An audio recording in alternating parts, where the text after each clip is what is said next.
Just a family. This is giving you something to talk about, or just a live TV, as I like to call it. I'm your host, Melissa Krechler. I'm an identity coach, spiritual teacher, business mentor, creator and founder of not only Just a Live TV, but our sponsor today, which is the Women Supporting Women Can Network. That network is all about women supporting each other in whatever role we are in. We have multiple different categories that we discuss and we teach on, including, but not limited to, motherhood. So make sure that you join the group, link in the description. And if you want to connect with either myself or my guest speaker today, you can do so. Our links are in the description of this video or this episode, wherever you were watching and or listening from. Make sure that you like and follow, share the show, get involved. If you want to comment, we are here to answer your questions. So I'm going to hand it over to you, Gladys. Would you like to introduce yourself? Absolutely. So I'm super elated to be on your show today. So thank you for having me. I'm Gladys Simen. I am a motivation whisperer. I'm being called a different word, but most importantly, proudest working mom. So I'm a life coach for working moms, obviously, and helping them to uncover, reconnect with themselves first, because we tend to live and lose ourselves into being chief happiness officers.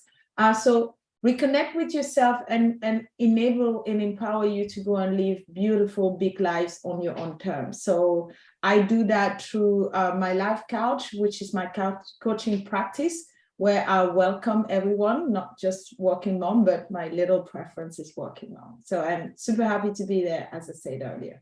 Absolutely. And what better platform than talking about working moms, right? Because a lot of us, especially coaches, a lot of us are working moms. A lot of us are working parents, not just women. You know, today we're talking specifically about working moms, but, you know, working fathers, even people who aren't. There's a lot of stuff that we find happen during the process of being a parent. So let's jump in and start talking about, you know, what it means to be a working mother. So I like to break that down a little bit. So I'm an identity coach. We talk about reconnecting to yourself. Obviously, that's one of my favorite topics. Amazing.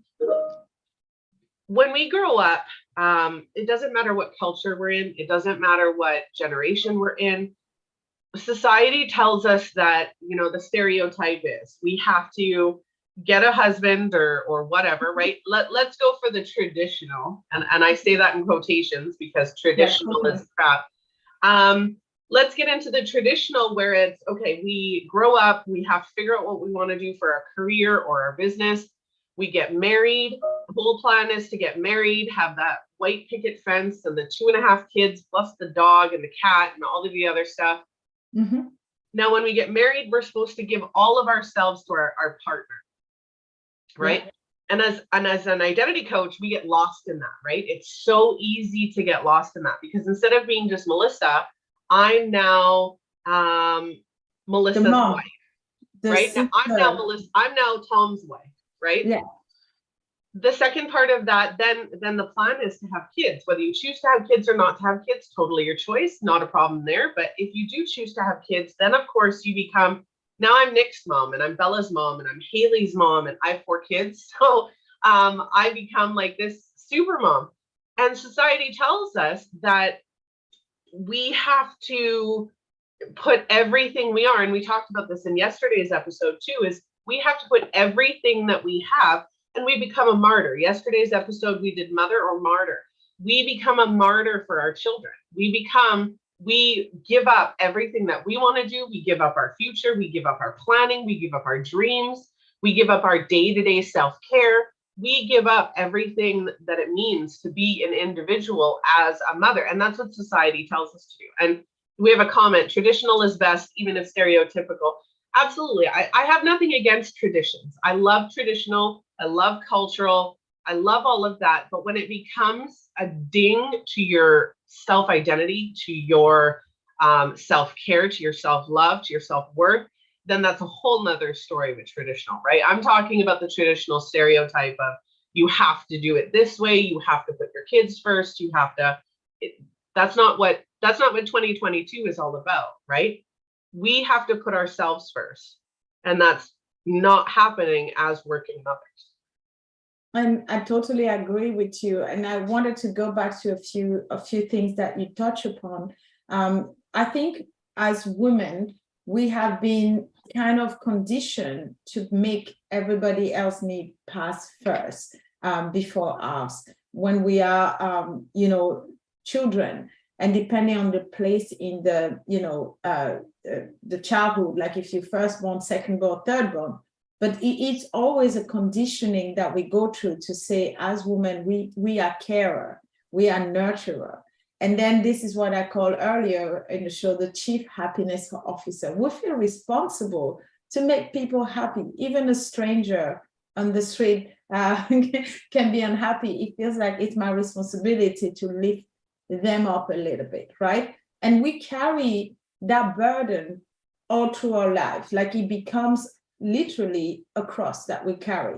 And then you're right, we marry, we leave our parents' home to go to another person's home. So it could be a husband like you and I, it could be any person. And if we're not careful, we become that person, spouse, partner, whatever we want to be there. And then you add the layer of kids. And it's funny, at the school gate, I realized almost like a month ago, I don't know like first name of half of the parents that my kids, go to school with. I know them as so and so mom or this and that dad, right? So it is that identity that we're losing that you were talking about, further and further, becoming the me in the center becomes the wife, the sister, the friend, the mom. But who is Gladys? Yeah, I think it happened, and it's almost like you chip at it every single minute, but you don't realize until it's like almost too late. You're too far gone. Who am I? Where are my dreams? Where are my aspirations? What did I want to be when I was 10 years old? In case you were wondering, I wanted to be a pilot. I am not a pilot today. I wanted to be a veterinarian. Okay. But it's almost reconnecting with you. Mm-hmm. Because it get lost in the noise, it get lost in the roles, and I'm not swearing on live radio here, but we make things look easy, even if it's super hard. As parent, as caregiver, as wife, like you, the soul of a home, you make a house a home. Don't ask me why we do this, but if Melissa your daughter come and ask you where is the last year soccer glove from this, you immediately know which drawer in your house this is. How do you do things like that, right? As a mom, your child cry, you differentiate what cries it for hunger, for boredom, for just by listening to a child cry, you can tell. Bored, happy, hungry. So those are the kind of things that I call superpowers that we develop over the time, but we also have to understand that before all the roles that we playing in our life, all the hats that we're wearing, we are us. And if we do not take care of putting us first, of recharging and reconnecting, then all those roles get a little bit impacted. I absolutely love it, because it is. You and I knew that you and I had exceptionally, a similar thinking, because that is exactly what it is. We have these roles. Being a mother is one of the most fulfilling, one of the most beautiful roles I have. Yeah. I absolutely love it, but it's not me. Mm-hmm. It's a title. It's a role. You don't have to birth a child to be a mother. You don't have to raise a child to be a mother figure. A mother is a role. It's a career. It's a choice that you make. Not always, obviously. We don't always, there's the oopses. But even still, it is such a huge part of it. We have another comment. Ironic, no, how the one called a superhuman is almost at the point of losing her own identity. That is absolutely true. And that's what it is. So today we're talking about working mothers, right? The struggles of working mothers. So again, we went over it at the beginning, where it was, we get married, and let's take that out of the equation, but we lose our identity to that, right? Now, whether we get married or not, when we have children, we lose our identity to that. When we find our career, now, whether you're a stay-at-home mom or whether you're a working mom or an entrepreneur mom, none of that matters. All of those are still roles and responsibilities, right? It's when you're a stay-at-home mom, and I've been a stay-at-home mom, when I was a stay-at-home mom, my God, right? Like you're expected to put everything into being a stay-at-home mom. Now you're not just a stay-at-home mom, you are a full-time cook, full-time maid, full-time housekeeper, full-time schooling, teacher, all of it, right? And when we're working moms, we still do that, but then you add in the business, you add in the work. If you're an entrepreneur or a 9-to-5er, doesn't matter. You're still, it's another layer that you're adding. Yeah, you're adding that in. Now, you think about it. How many women do you see, or how? Okay, so let me backtrack that for a second. Let's imagine that you're now 50, or even 40s, 50s. Your kids are grown, right? Because depending on when you have them, your kids are grown.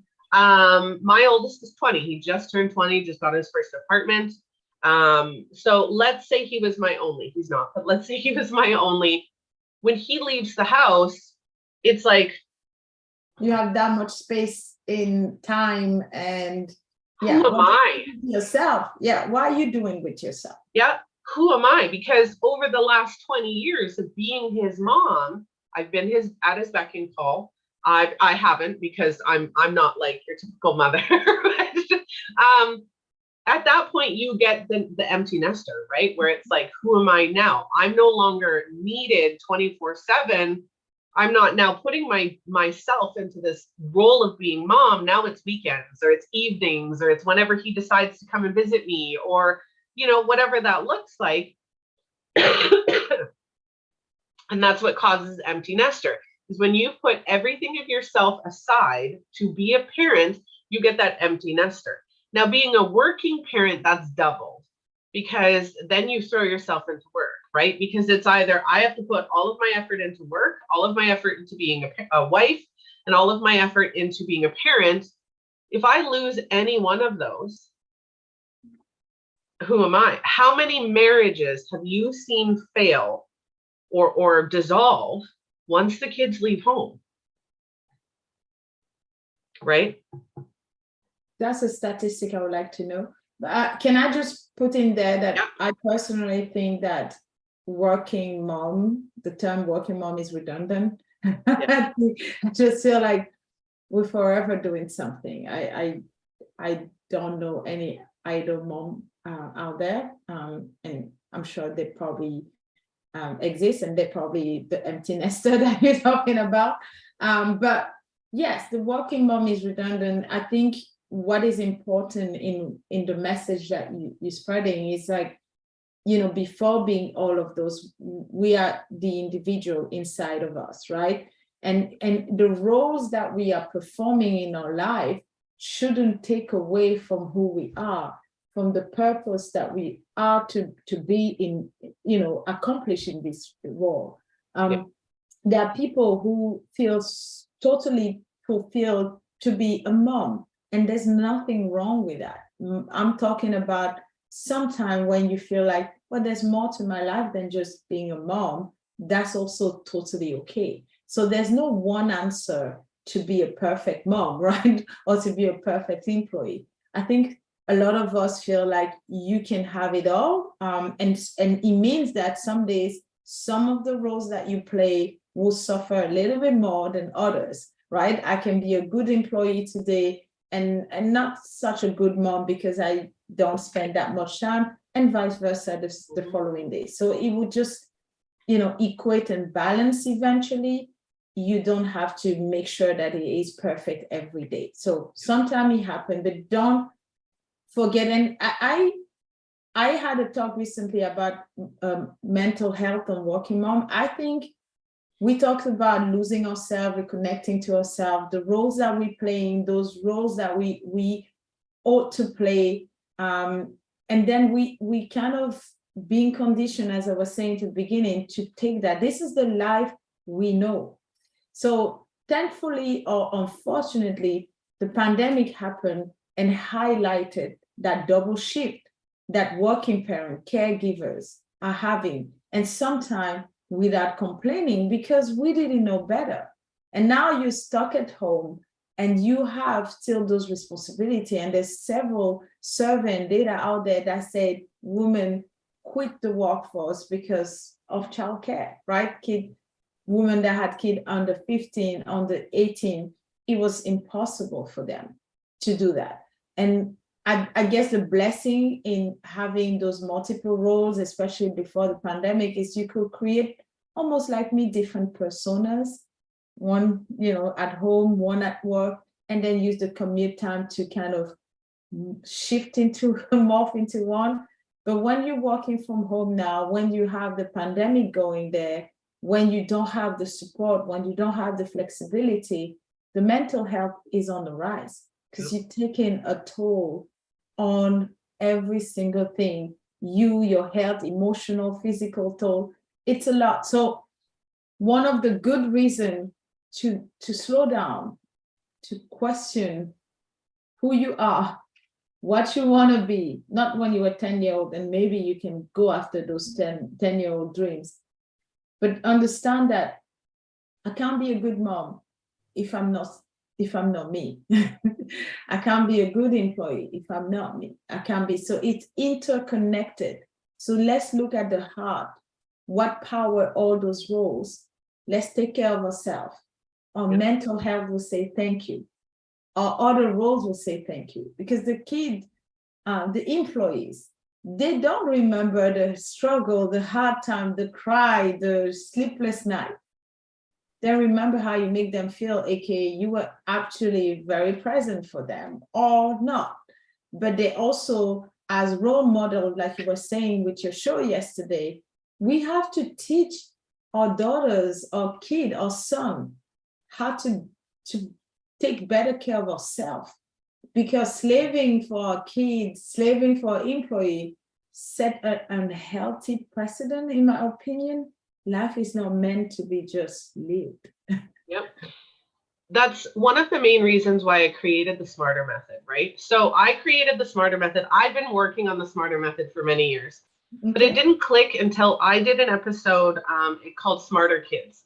And so I created the method thinking about kids and what kids need to know. When I first started coaching 6 years ago, my oldest, who was 13 at the time or just turning 14, was struggling, absolutely struggling with mental health, with emotional health and well-being, was struggling with, his identity and everything else. And during that time, I was doing readings because I'm a psychic intuitive reader.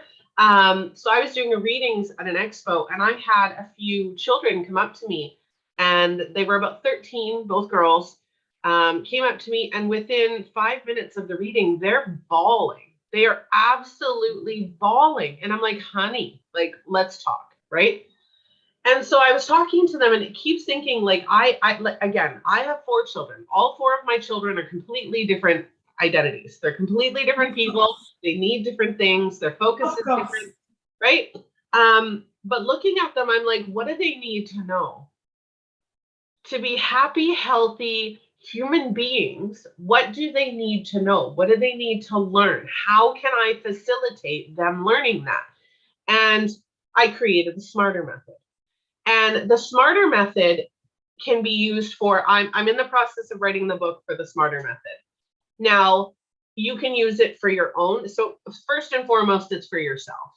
Then you can use it for kids. Then you can use it for life. You can use it for career. You can use it for, there's 7 books coming in that series. Wow. And programs. It's huge. Thank you. So I'm very excited for that. But with the Smarter Method, what we need to learn is, so it's an acronym. The Smarter Method is an acronym. It doesn't mean you're not smart. It is the Smarter Method because it's an acronym and it makes you smarter for yourself. So number 1 is security.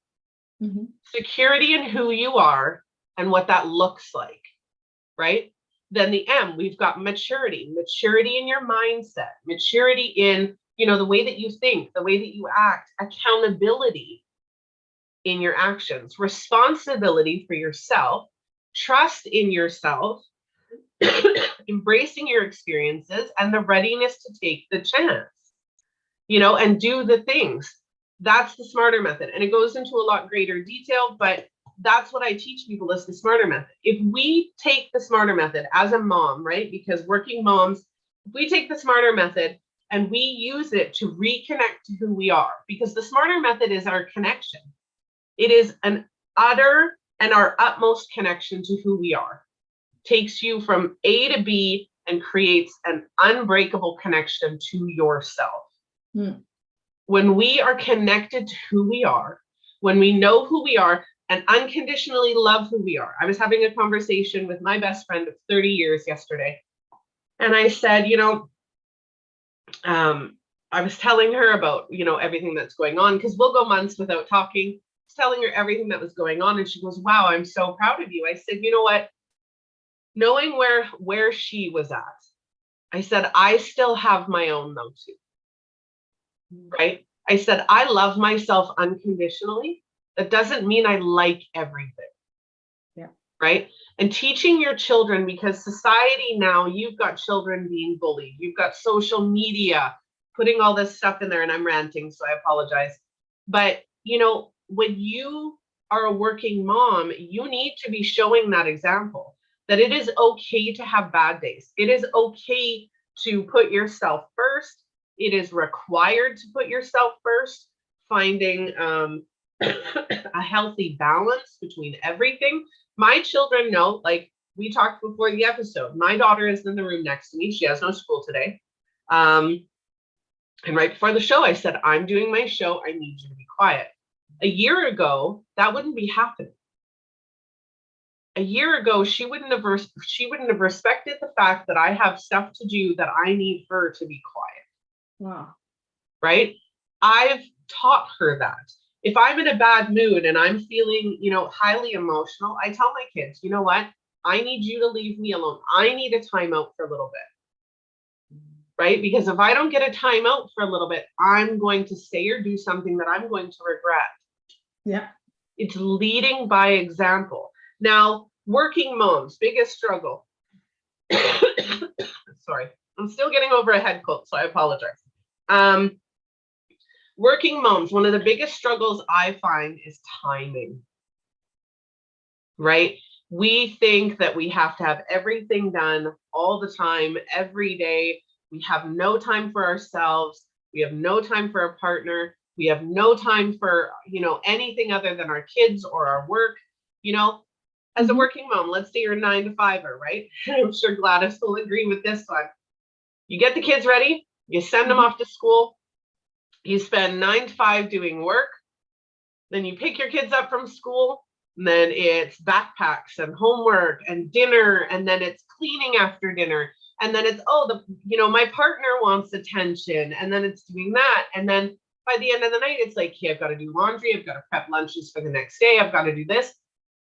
And what is the number one excuse? And before you answer this, Gladys, I am going to ask this, okay? And I'm actually going to hashtag this in the comments.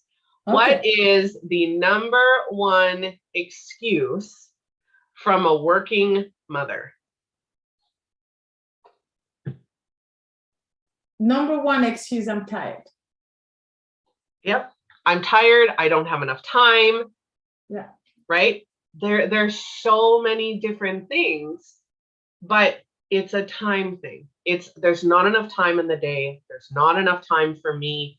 When you ask, because you work with identity too, when we ask our clients, what do you wish you had more of? And it's time for myself. True. That's a choice. Sad but true. Yeah. And you and I both know it's a choice. Right? It's a mindset, It's a mindset. Definitely work on the mindset for sure. I mean, when you say that way, I would have said a lot of my moms come to my coaching practice with guilt, the mom's guilt as number one. And then the mom guilt can be, induced by the fact that we don't have enough time, or we're tired, or we have other priorities, or priorities are not aligned with, family's priority. because, you know, different, but the moms girls come a lot on my conversations as well. Just wanted to put it out there. We complex creature, moms and women, I guess. But it is, you know, I read something that say, it's specifically to motherhood, that say motherhood, you know, comes to make us lose ourselves at first. And then the true power of motherhood is to rediscover ourselves, right? Yeah. It could be different phase. It could be when your kids are a little bit more independent, but I think we gain a lot to deconstruct what we've been taught to put everybody else need first. I'm on this table, so I'm raising my hand to say, raise your hand if as a mom, you give food to everybody's first before you eat. Like, would you even think of eating before your kid and they wait for you? But we do that to ourselves. Would we, you know, blow off our friends? Would we tell our kids, you know what, I'm gonna eat first, and once I'm full and I'm really well cared for, then I'll think of you. But we do that to ourselves, right? We do things to ourselves that we wouldn't do to people that we love. So why can't we love ourselves? Mm-hmm. That's basically the question that I'm trying to answer for myself too. I'm posting that question. Do you dish out your food? Raise your hand if you dish out your child's food before your own. Yes. I totally do that. I dish everybody else's out. But that's the thing. I choose to dish every meal out. I dish my husband's, I dish mine, I dish all of my children, adult or not, because then I know everybody is getting food. Mm-hmm. Right? That's one thing I do, is I dish it out because I want to make sure everybody's getting food. Nobody's taking too much. Nobody's not mm-hmm. getting enough. Everybody's getting the amount that they can eat. And that's one of the things that I do, right? But the question is, you do that because you look after them. That's your role. This is you. Then do you eat first? Do you sit first? By the time you finish eating, are they still looking around and putting things on the table? They actually wait. Amazing. So they'll come to the kitchen, grab their plate, and they'll ask if they can eat. We've instilled it in our children that they wait for everybody to get to the table before they eat. No, that's amazing. And that's right, because that's our family time, right? It is. That's a family time to sit around the dinner table, have discussions. We haven't done it much this year because my husband's eating on the couch, him and his broken ankle. But it is true. So Ghostly says, can also say another valid excuse is lack of support, attention, help from the partner. The amount of times I met a wife whose husband acted like he's the only one tired is sad. That is another one, right? And I brought this up yesterday, mother or martyr. I brought that up, is how many times, you know, if you have a partner, and I'm going to say this again because I said it yesterday, if you have a partner who works 9 to 5 and you work from home, or even if you don't work from home, having that conversation looks like this. Honey, you know, I know that you've had a long day. I know that you're tired. I am too, but I really need your help. Can we do it together? Right? Asking for help. Communication is so important.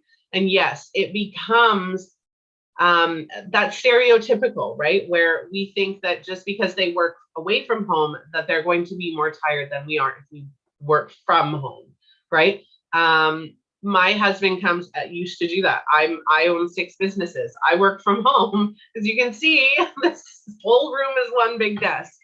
Mm-hmm. And my husband will come home and he's like, why didn't you do this? And I said, because I got sidetracked because I was doing this. Why didn't you do this? Why aren't you on the kids? Because that's not my focus. I don't need to be on my kids 24 hours a day to get them to do what I expect them to do. If they don't do it, there's consequences. I'm not going to give up my free time picking up after them all the time, right? How many of us moms follow our toddlers around the house, picking up the toys? Yeah, I have a video of my youngest daughter. And she was probably a year and a half, walking around my kitchen with just a diaper on, covered in flour, because she decided to take a big, one of those big sized oil drums and dump oil all over my kitchen floor. And of course, we know oil doesn't clean up well. So I had to dump like 12 cups of flour on my floor. She's just playing in it and I'm laughing and I'm just like, yeah, what did you do? Right? It's stuff like that we go through, right? And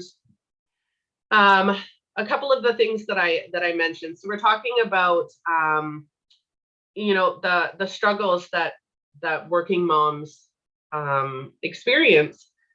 Some of them are the shame, the blame, right? You mentioned mom guilt, but Mom guilt. how often do we have, okay, we've all seen it, okay? We've all seen it, whether it's been on a TV show or a talk show or just people ranting and raving on social media. You're a mom, let's say you're a stay-at-home mom and you go drop your kids off at school. And you got the mean moms to go, oh, there she is. It must be nice to be able to stay at home all day, right? And I'm just like, stay at home doesn't mean, yeah. That's but then you've got the other hand where you go drop your kids off and you're a 9-to-5er and the rest of the class is stay-at-home moms. And it's like, oh, look at her choosing to go to work instead of spending the time at home with her kids.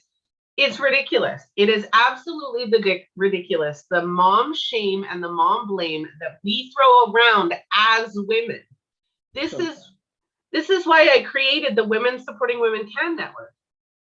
I don't care where you're at.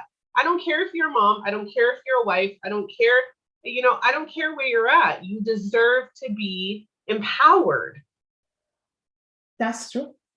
And my face was blank because I couldn't understand why, as women, we wouldn't support each other more, instead of shaming each other. Yes, and those two situations, for me, I look at it more as, insecurities that live rent-free in our head, right?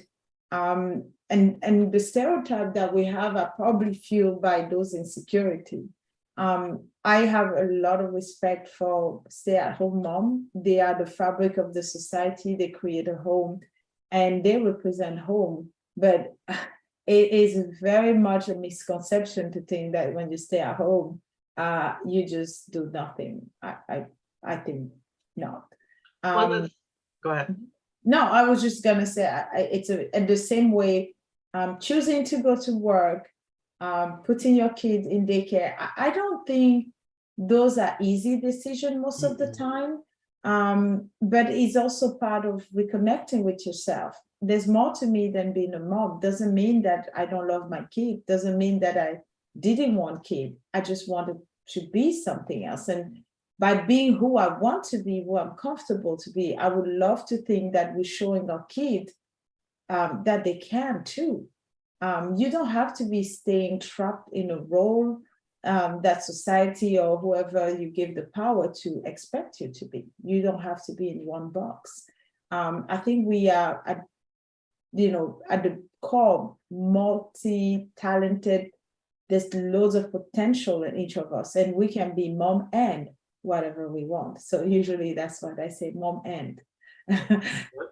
So proudly wear your tag. And even if you're not a mom and it's a choice, probably wear it, right? So I think you said it best in 2022, we should be able to be a little bit less, judgmental in people's choice, as long as they're safe and legal. I have to put that in there. But yes, right? What happened between consenting adults? It should be respected. Like, we can decide to be traveling mom. I've seen people that take their kid out and go and live off the grid, as long as the child is not harmed and is safe. And what are we to decide the experience people should get out of their own life? Yeah. And look how many kids. So 3 things. 1, look how many kids are brought up in different households and different cultures and different societies and they all have issues. It doesn't matter. We all have issues, right? But then you add on, I was thinking about it while you were talking. Okay. And I was thinking about brotherhood and the word brotherhood and the word sisterhood. And then you add on motherhood. That, when you hear the word motherhood versus brotherhood, when you talk about a brotherhood or a sisterhood, right? What you think about are all of these people who have a connection to each other, who have they have each other's backs. They're, empowering each other, right? The one of the tiers in my membership group, the Women Supporting Women, is called the sisterhood. And it's because we're supposed to be there encouraging each other, right? So why do we not do that in motherhood? Right? Why are we so quick to judge and so quick to, disparage somebody else? I watched a TikTok where somebody said, if you call your children assholes, then I can't be friends with you. That's a choice. If you call your kids a crotch goblin or whatever it is that you call your kids, my kids can be assholes. Absolutely. They absolutely can. Do I love them unconditionally? For sure. Can they drive me nuts more than anybody in this world? Yes. but I love them, right? It's flaws and all, because we're all flawed. We all have things that we don't like, and we all have things that we're not good at. But unconditional love, right? And I think that if we just started as mothers to bring that unconditional love within ourselves, we have that opportunity. We have that capability. The third thing I wanted to mention was stay-at-home moms versus working moms. I think you're a working mom no matter what. And I think that whether you put your child in daycare and you have to work, whether you put your child in daycare and just stay home, whatever that looks like, sometimes that's a choice. Sometimes that's not a choice.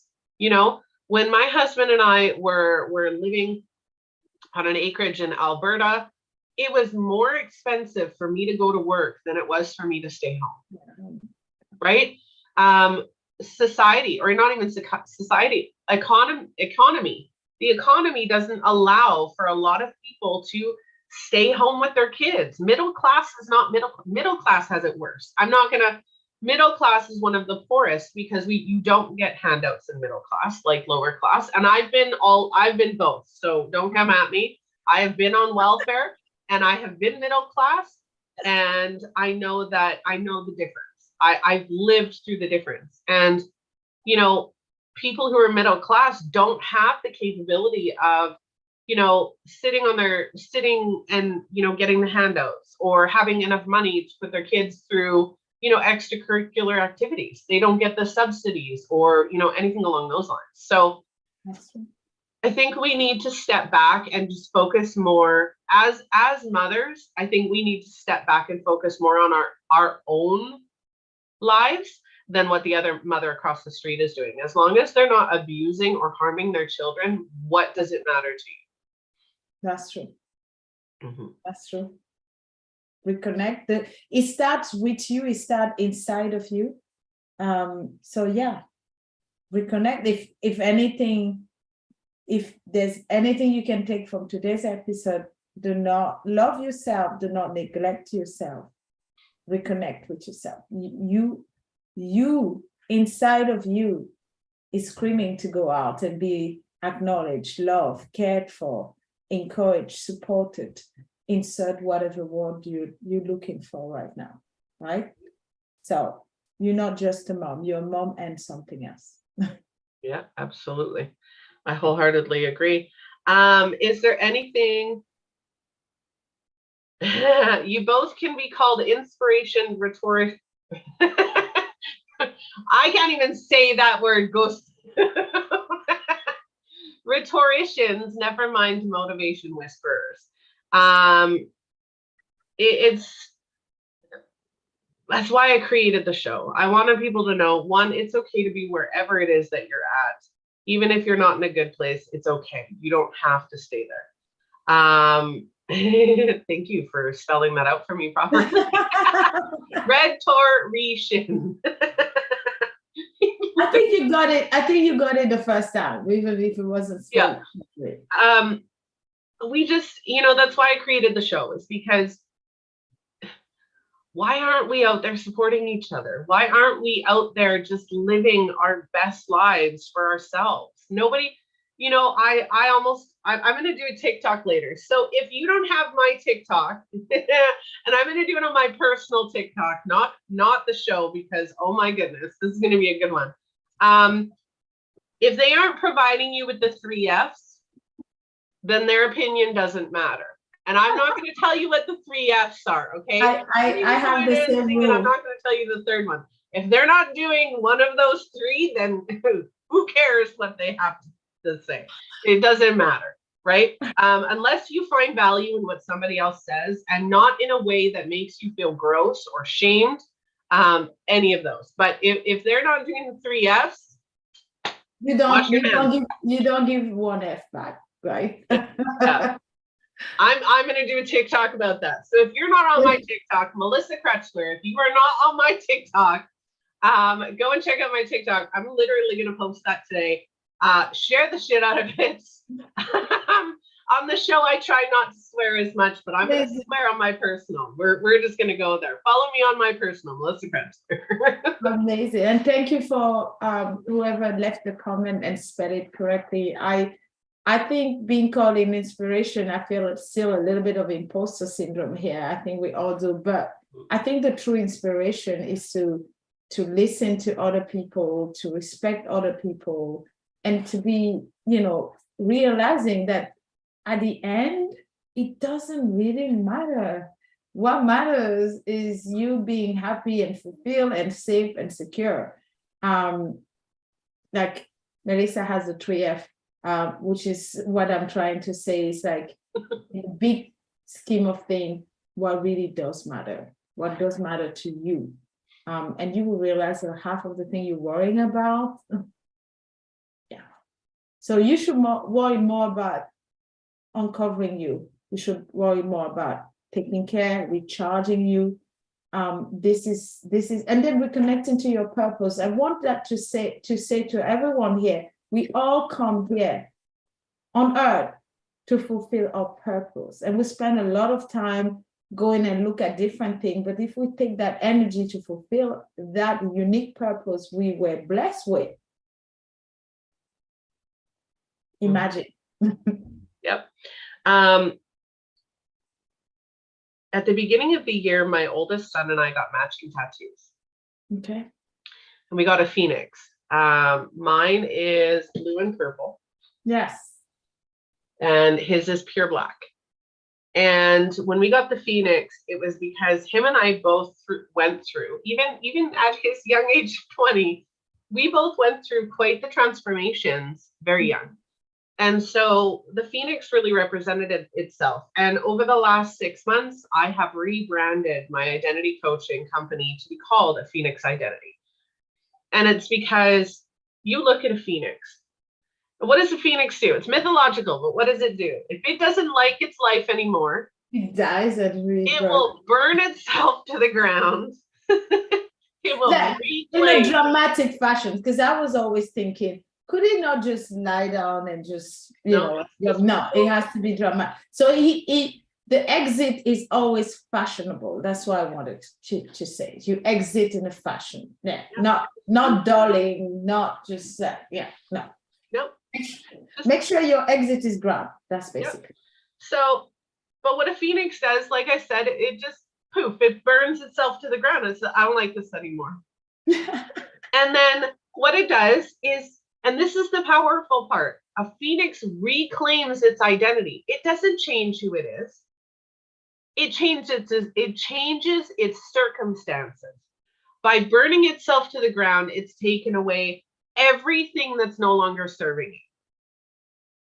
And when it reclaims its identity and says, I'm still a phoenix and I'm badass, and it recreates its life in its own image.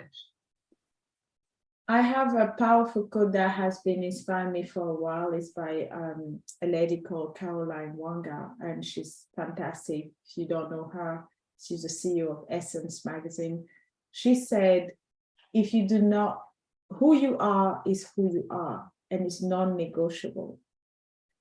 If you do not like where you are, change where you are and not who you are. Mhm. And I'm adding that you don't have to burn yourself to the ground like the phoenix. Reinvent yourself in a less dramatic fashion than the phoenix. I like the dramatic. But How many- the message is the same. Yeah. How Do many not- of us, right? You think about it. If you could, and this is what brought me to the phoenix. If you could take a garbage bag of all the junk that you no longer want to deal with, and you could throw it in a dumpster and light it on fire, how empowering does that feel? With the rock music playing in the background. Yeah, whatever that looks like for you, right? Just take that garbage bag, throw it in a bin, and be like, poof, gone, right?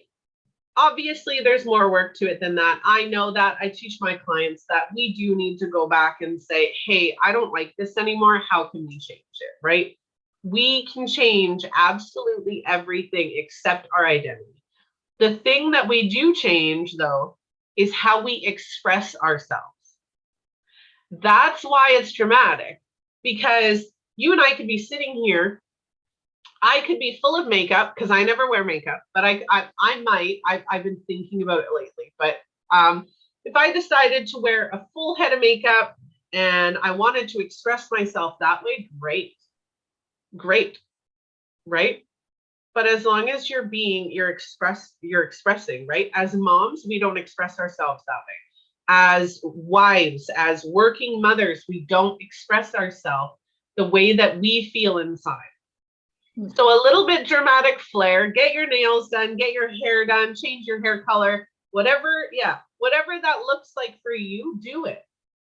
Whatever makes you feel good in your self-expression, do it, because that is little ways to reconnect to yourself. Absolutely. It doesn't have to be dramatic, but I get the point. It could be a little thing. And recently, my nail polish is green. I never did green before, but I felt, why not? And then, and I went for green. So it could be a little subtle change, but you will notice that the way you walk, you talk, the way you show up could be influenced by those tiny little changes, right? Exactly. All right. Well, thank you so much for joining me today, Gladys. I really appreciate it. Thank you for having me. I'm now gonna go and figure out how I can incorporate Phoenix lifestyle in my life today. So thank you so much for having me today. Absolutely. All right, just a family. If any of you would like to connect with myself or Gladys, you can do so. Links in the description of this episode. Feel free to reach out if you have any questions or you want to connect with us. If you want to be a guest speaker on the show, or if you want to see a topic featured on the show, please reach out to justalivetv.com. Join our newsletter. Go follow my TikTok for my 3 Fs. Yeah, that's going to be funny. The TikTok, that's the one. Join my TikTok, Melissa Krechler. Like and follow and share the show. The more love, the merrier. And make sure that you are living your best life. It is okay to be wherever it is that you are. Just remember that you need to be where you are to be happy. So lots of love, just a family. I hope you have a wonderful afternoon, morning, or evening, depending on when or where you're watching. I'm Melissa Krechler, your host. I will see you all on the next episode. Bye. Bye.